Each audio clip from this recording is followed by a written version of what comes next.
The voice assistant. Five friends rent a luxurious country house for the weekend, outfitted with the latest technology.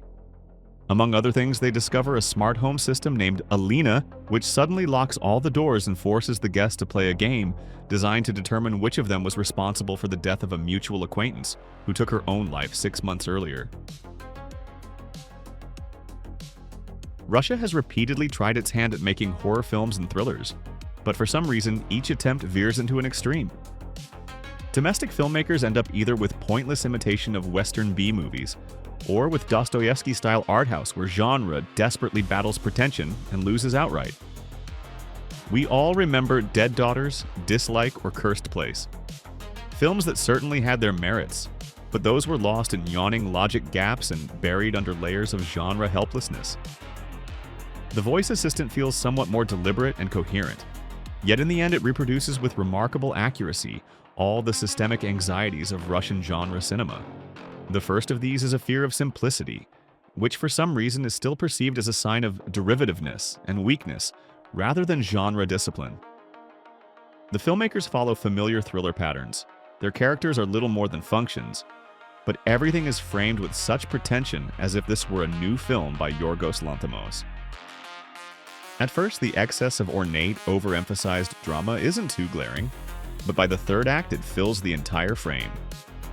The characters themselves refuse to go down without a fight, desperately searching for the core of their personalities where none can exist by definition.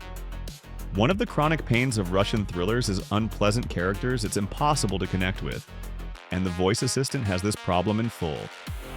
In their quest for ambiguity and complexity, the filmmakers scrub all charm from their characters.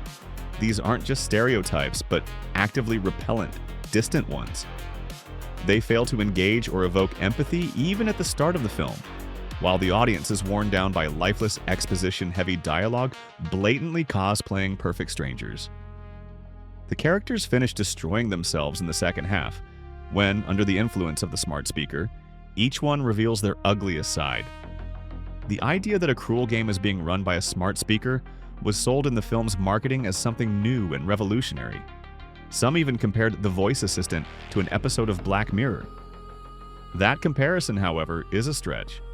Nothing in the film would change if, instead of a voice assistant with supposedly embedded artificial intelligence, the characters were being manipulated by a perceptive maniac, determined to drag this group into the open.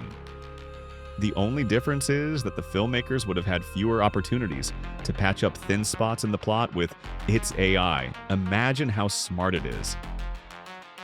It's telling that in the final 20 minutes, the voice assistant gathers up all its homegrown psychologizing and tosses it out the window.